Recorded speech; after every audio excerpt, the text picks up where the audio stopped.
What is urinary tract infection and what are the common cause of it and its management? So urinary tract infections सभी को मालूम है कि patient अपने आप ही बोलता है कि डॉक्टर साहब यूरिनरी ट्रैक्ट इन्फेक्शन हो गई है। तो हमारा नेक्स्ट क्वेश्चन होता है इससे आपका क्या मतलब है। मतलब क्या है कि पेशेंट को यूरिन में बर्निंग हो रही है, यूरिन बार बार जाने की इच्छा हो रही है, यूरिन कपड़ों में हो रहा है, पेट में कहीं दर्द हो रहा है या फीवर हो रहा है। इन सब में से कुछ भी हो सकता है यूरिनरी ट्रैक्ट इन्फेक्शन को सजेस्ट करने के लिए। यूरिनरी ट्रैक्ट इन्फेक्शन के बहुत सारे कारण हैं, बट इंपॉर्टेंट थिंग्स आर कि अगर आपकी किडनी में स्टोन है तो यूरिनरी ट्रैक्ट इन्फेक्शन हो सकता है। अगर आपको यूरिन लगा हुआ है और यूरिन को होल्ड कर लेते हैं तो भी यूरिनरी ट्रैक्ट इन्फेक्शन हो सकता है। आपका यूरिक एसिड बहुत बड़ा रहता है, आप डिहाइड्रेशन में रहते हैं तो यूरिनरी ट्रैक्ट इन्फेक्शन हो सकता है।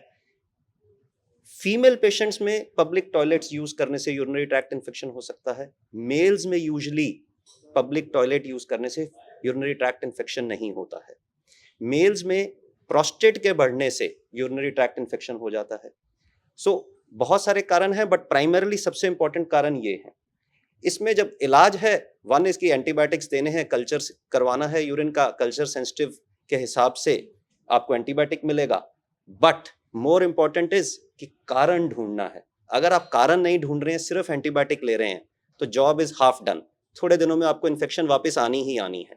सो फर्स्ट कोशिश ये है कि इलाज करिए, उसका कारण ढूंढिए और उस कारण को रेक्टिफाई करिए। That is the most important thing. Otherwise तो आप डॉक्टर के पास आते जाते ही रहेंगे। It is a never ending story.